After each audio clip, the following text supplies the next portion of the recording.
ನಮ್ಮ ಪ್ರತಿಜ್ಞೆ ಹಾಗೆ ಮೂಡಿದಂತಹ ಸೂರ್ಯ ಮುಳುಗುವುದರೊಳಗೆ ನಮ್ಗೆಲ್ಲ ಕಡೆ ಅದೇ ಪ್ರತಿಜ್ಞೆ. ಮೂಡಿದ್ದು ಮುಳುಗುವುದು, ಅಷ್ಟೊಂದು ಕೆಲಸ ಮುಗಿಸುವುದು, ಮುಗಿಸಿದ್ದೇವೆ. ಅದೇ ಪ್ರಕಾರವಾಗಿ ಚೇತನ ಕಲ್ತೇವೆ, ಫಲದೈದು ಅಗ್ನಿ ಪ್ರವೇಶ ಮಾಡ್ತೇವೆ ಎನ್ನುವ ಹಾಗೆ ಪ್ರತಿಜ್ಞೆ ಮಾಡಿದ್ದೇವೆ. ಕತ್ತಲೆ ಆಯ್ತು ಬಂದಿದ್ದೇವೆ. ಕತ್ತಲೆ ಆಯ್ತು ಗೊತ್ತಿಲ್ಲ ನಿಮ್ಗೆಲ್ಲ? ನಮಗೆಲ್ಲ ಗೊತ್ತು, ನಿನಗೆ ಸಮಯದ ಪ್ರಜ್ಞೆ ಇರಲಿಲ್ವಾ? ಯಾಕೆ? ಕತ್ತಲಾಗಿದೆಯವರನ್ನು ಕೊಲ್ಲುವಾಗ ಕತ್ತಲೆ ಆಯಿತು ಅಂತ ನಿನ್ನ ಪ್ರತಿಜ್ಞೆ ಹಾಳಾಗಿ ಕತ್ತಲೆಯಾಗಿ ಹೊತ್ತು ಅದಲ್ಲ, ಆದ್ರೆ ಕತ್ತಲೆ ಆಗಿದೆಯಲ್ಲ, ಕತ್ತಲೆ ಆಗಿಸಿದವ ಯಾರು? ನಮ್ಮ ಸಾರಥಿಯಾದಂತಹ ಶ್ರೀಕೃಷ್ಣ ಪರಮಾತ್ಮ. ಸೂರ್ಯನಿಗೆ ಚಕ್ರ ಅಡ್ಡ ಇಟ್ಟ, ಬೇರೆ ಯಾವ ಚಕ್ರ ಅಡ್ಡ ಇಟ್ಟು ಸೂರ್ಯನ ಕಿರಣ ನಿಂತೀತ ಉಳಿದೀತ? ಹಾಗಾದ್ರೆ ಕೃಷ್ಣನ ಚಕ್ರ ನಿಂತಿದೆ ಅಂತಾದ್ರೆ ಎಂತಹ ಶಕ್ತಿ ಬೇಕು ಅರ್ಥ ಮಾಡಿಕೊ. ಕತ್ತಲೆ ಆವರಿಸಿದ ಹಾಗೆ ಮಾಡಿತ್ತು. ಅದು ಕಳವಲ್ಲ, ತಂತ್ರಗಾರಿಕೆ, ಮೋಸ ಅಲ್ಲ, ವಂಚನೆ ಅಲ್ಲ, ಯುದ್ಧದ ನೈಪುಣ್ಯತೆ. ನಾವು ಹೇಗೆ ಯಾರನ್ನು ಬಡಿಬೇಕು ಚೆನ್ನಾಗಿ ಅರಿತವರು ನಾವು. ಹಾಗಾಗಿ ನಮ್ಮ ತಂತ್ರಗಾರಿಕೆಯಿಂದ ಆಡಿದ ಪ್ರತಿಜ್ಞೆ ಪ್ರಕಾರವಾಗಿ ಚೇತನವನ್ನು ಕೊಂದಿದ್ದೇನೆ ವಿನಃ ನೀನು ಹೇಳಿದಾಗಿ ಕಳವೆನ ಯುದ್ಧ ಮಾಡಿ ಅಲ್ಲ. ನೀನು ಮಾಡಿದ್ದು ಕಳವೆನ ಯುದ್ಧವೇ. ಹೇಗದು? ಯಾಕಂದ್ರೆ ಸೂರ್ಯ ಮುಳುಗಿನ ಮೇಲೆ ನೀನು ಅಗ್ನಿ ಪ್ರವೇಶ ಮಾಡ್ತೇನೆ ಅಂತ ಅಗ್ನಿ ಸುತ್ತು ಬರ್ತಾ ಇದ್ದಿ. ಹೌದು ಅಲ್ವಾ? ಹೌದು. ಕೃಷ್ಣನ ತಂತ್ರವೋ ಅಥವಾ ಕೃಷ್ಣನ ಉಪಾಯವೋ ಬೇರೆ. ಸಂಬಂಧ ಅಲ್ಲ. ಅವರನ್ನು ಕಡೆಯವರನ್ನ ಅಗ್ನಿ ಹಾಲು ನೋಡ್ಲಿಕ್ಕೆ ಬಂದಿದ್ದಲ್ಲ. ನಾನು ಸುತ್ತು ಬರ್ತಾ ಇದ್ದೆ. ನಾನು ಸುತ್ತು ಬರುವಾಗಲೂ ಕೃಷ್ಣ ಸನ್ನೆ ಮಾಡ್ತಾ ಇದ್ದ. ನೀನು ಬರೇ ಲೆಕ್ಕಕ್ಕೆ ಬಂದು ಸುತ್ತುವ ಅವರನ್ನೆಲ್ಲ ಸುತ್ತ ಹಾಕುತ್ತೇನೆ ಅಂತ. ಅವನ ಸನ್ನೆ ಅಂತ ನಿಮ್ಮ ಕಾರ್ಯ. ನಮ್ಮದು ಹೌದು. ಸ್ವಂತಿಗೂ ಇದೆ, ಅವನ ಸಾಕಾರವೂ ಇದೆ. ನೀನು ದೊಡ್ಡ ಸಂಗತಿಯನ್ನು ಕೊಚ್ಚುವುದು ಬೇಡ. ನೀನು ಎಂತವ ಎನ್ನುವುದು ಗೋಪುಗ್ರಹಣದಲ್ಲಿ ಕಂಡಿದ್ದೇನೆ.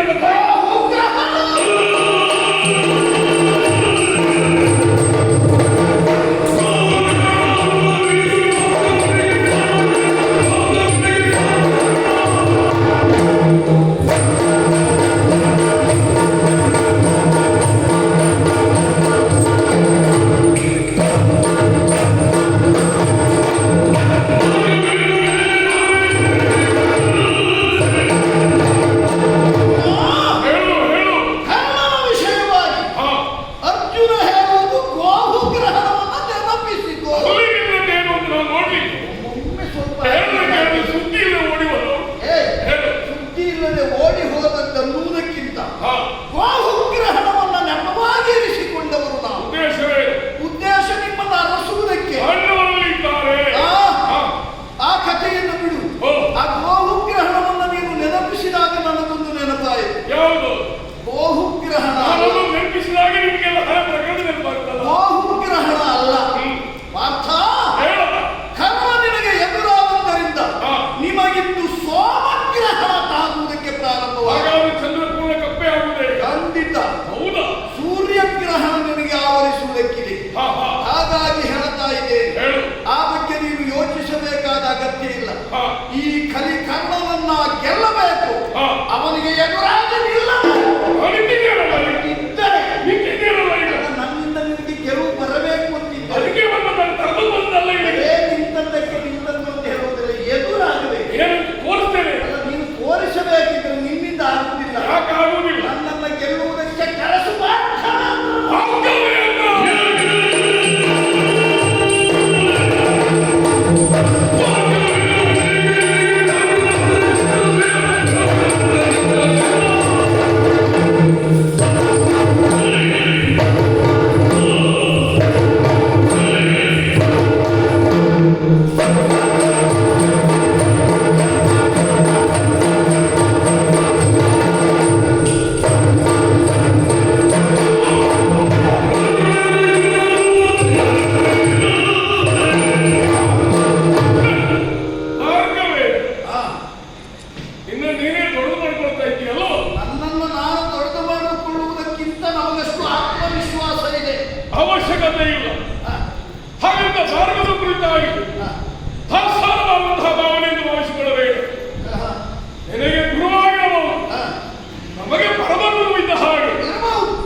ಬಂಧಿಸಿದಾಗ ಎಲ್ಲದಕ್ಕೆ ಹೋಗಿದ್ದೇನೆ. ಓಹೋ, ನಾನು ಅಡಗಿದ್ದಲ್ಲ, ಹಾ. ನಾನು ಓಡಿದ್ದು.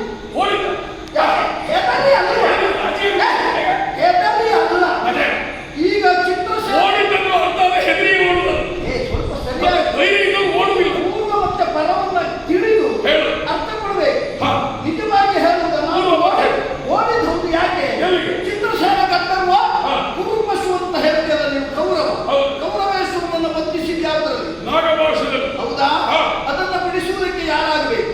ಚಾಕ್ಷುಷ್ಟಿ ಎನ್ನುವಂತಹ ವಿದ್ಯಾರ್ಥಿಗಳಿಂದ ಮಾತ್ರ ಸಾಧ್ಯ. ಅದನ್ನು ಸ್ವಲ್ಪ ಮೊದಲು ಅರ್ಥ ಮಾಡಿಕೊಳ್ಳಿ. ಅಂತ ಹಾಗೆ ಹೇಳಿದ. ಅದನ್ನು ತಿಳಿದವರು ನಮ್ಮಲ್ಲಿ ಇದ್ದಾರೆ, ಅವರು ಬರಲಿಲ್ಲ. ಹಾ. ಆ ಭೀಷ್ಮಾಚಾರ್ಯರನ್ನ ಕರೆತರುವುದಕ್ಕಾಗಿ ನಾನು ಓಡಿದ್ದೆ. ನಿಮಗೆ ಬೇಕಾದಾಗ ಬೇಕಾದವರು ಕರ್ಕೊಂಡು ಹೋಗುದಿಲ್ಲ ನೀವು. ಅಲ್ಲ, ಬೇಕಾದಾಗ ಅಂದ್ರೆ ಬೇಕಾದಾಗ ಅಗತ್ಯವಿದ್ದಾಗ ಅವ್ರು ಅಲ್ಲ, ನೆನಪಾಗುತ್ತದೆ. ನಮಗೆ ಬೇಕಾದಾಗ ಹೇಳುವುದಕ್ಕೆ ಜನ ಉಂಟು. ನಮಗೆ ಆಗಲ್ಲ. ನಾವು ಸ್ವಯಂ ಬುದ್ಧಿಗೆ ಕೆಲಸ ಕೊಟ್ಟು ಕೆಲಸ ಮಾಡುದು. ಓಹೋ. ಹಾ. ಆವಾಗ ಸ್ವಯಂ ಬುದ್ಧಿಗೆ- ಅಷ್ಟರಿಂದಲೇ ನಾವು ಹೇಳಿಗಳು ಅಂತ ಹೇಳುವುದನ್ನು. ಅಲ್ಲ ನಿಮಗೆ ನಾನು ಏನು ನೀನೊಬ್ಬ ಪಕ್ಷ ಇದ್ರೆ ನಿಜವಾಗಿದ್ದ. ನಿನಗೆ ನೆನಪಿಲ್ಲ, ಹಾ. ನೆನಪಿಲ್ಲ. ಮತ್ತೆ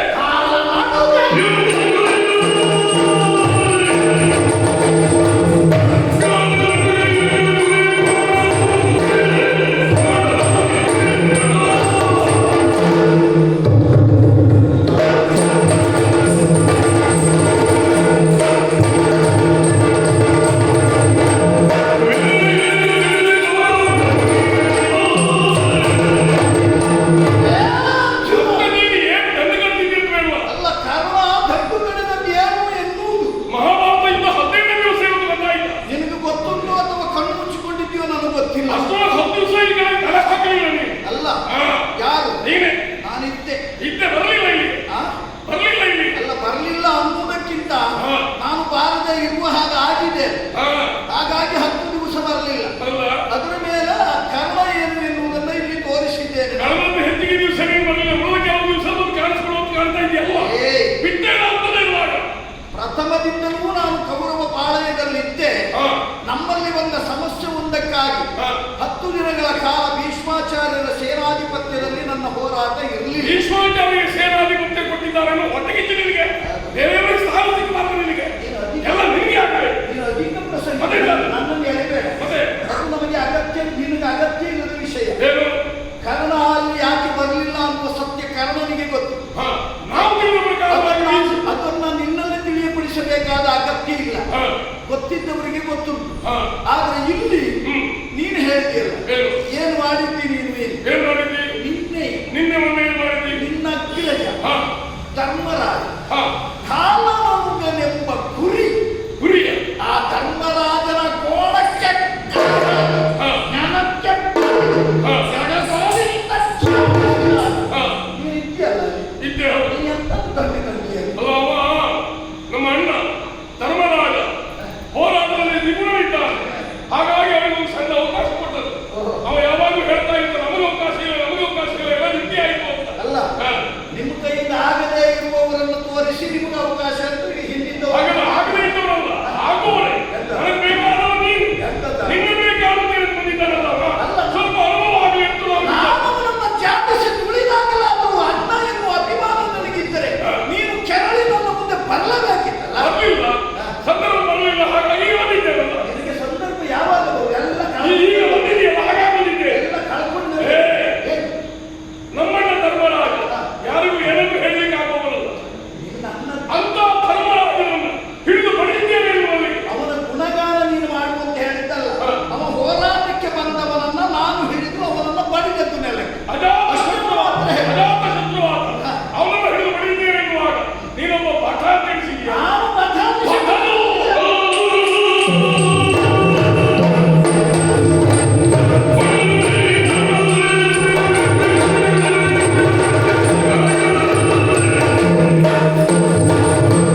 ಬೇಡ. ನಿನ್ನ ಕುಟಿಲ ವಿದ್ಯೆಯಿಂದ ನಿನ್ನವಳಿಗಾದಂತಹ ಕೌರವನಿಗೆ ಬೇಡ ಮಾತನ್ನು ಎಷ್ಟೊಂದು ಅಷ್ಟದ ಹೇಳಿ ಅವನ ತಲೆ ತಿರುಗಿಸುವುದಕ್ಕೆ ಬುದ್ಧಿವಂತರಿ. ಅಲ್ಲ, ನಿನಗೆ ಬೇಕಾದದ್ದು ನಮಗೆ ಬೇಡವಾಗಿರ್ತದೆ, ನಮಗೆ ಬೇಡವಾದದ್ದು ನಿನಗೆ ಬೇಕಾಗಿದೆ. ಬೇಕಾದ ಮಾತು ಹೇಳಿ, ನಮ್ಮ ಸ್ವತ್ತಿಗೆಯ ವಿಷಯ. ಬೇಕಾದ ಮಾತು ಹೇಳಬೇಕು, ಬೇಡದಿದ್ದರೆ ಹೇಳಬಾರದು. ಬೇಡದಿದ್ದ ಹೇಳಿದ ನೀನು ಕೌರವನ ತಲೆಗಿಳಿಸಿದವನು ನೀನು. ಅಂತ ಕುಟಿಲ ವಿದ್ಯೆ ಹೇಳುವುದಕ್ಕೆ ತಿಳಿದ ವಿನಃ ಈ ನಕ್ಷತ್ರವೇ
ನಿಮ್ಮ ಜೀವಕ್ಕೆ ನಾನು ಮಾತು ಕೊಡ್ತಾ ಇದ್ದೇನೆ. ನನ್ನ ಪ್ರಾಣ ಇರುವಲ್ಲಿಯವರೆಗೆ ನಿಮ್ಮ ರಕ್ಷಣೆಯ ಹೊಣೆ ಈ ಕರ್ಣನದ್ದು. ಯಾರೂ ಭಯಪಡಬೇಕಾದ ಅಗತ್ಯ ಇಲ್ಲ. ಬನ್ನಿ, ಇನ್ನೂ ನೋಡಿದ್ರ ಹೇಳಿದಾಗ ಅವರಿಗೆಲ್ಲ ಧೈರ್ಯ ತುಂಬಿದಾಗ ಎಲ್ಲವರು ಧೈರ್ಯದಿಂದ ಬಂದು ನಿಂತಿದ್ದಾರೆ, ಸೆಟೆದು ನಿಂತಿದ್ದಾರೆ. ಹಾಗಿದ್ರೆ ಇನ್ನೂ ಅವರ ಪ್ರೋತ್ಸಾಹ ಉತ್ಸಾಹ ಉಂಟು ಅಂತಾಯಿತು. ಇನ್ನು ಹೆದರುವ ಅಗತ್ಯ ಇಲ್ಲ. ಇನ್ನೂ ಹೋರಾಟ ಉಂಟು. ಇನ್ನು ಮುಂದೆ ನಡೆಯುವುದು ನಿಜವಾದ ಕರ್ಣಾಸುರನ ಕಾಲ. ಇಲ್ಲಿಯವರೆಗೆ ತಾರ್ಕಿಕವಾಗಿ ನಡೆದಷ್ಟೇ. ಈಗ ನೋಡಿ ನಮ್ಮೊಂದು ಕೆಲಸ, ನಮ್ಮೊಂದು ಸಣ್ಣ ಕೆಲಸ ಉಂಟಲ್ಲ. ಹೌದು, ನಿಮ್ಮಲ್ಲಿ ಒಂದು ವಿನಂತಿ. ನೀವು ಸಾರಥಿಗಳು, ಕೈಯಲ್ಲಿ ಚಪ್ಪಟಿಗೆ ಇದೆಯಲ್ಲ, ಒಂದು ಗಡಿಗೆ ನನಗೆ ಕೊಡಬೇಕು. ಏನು ಅಂತ ಪ್ರಶ್ನೆ ಮಾಡಬೇಕು. ಸಂದರ್ಭ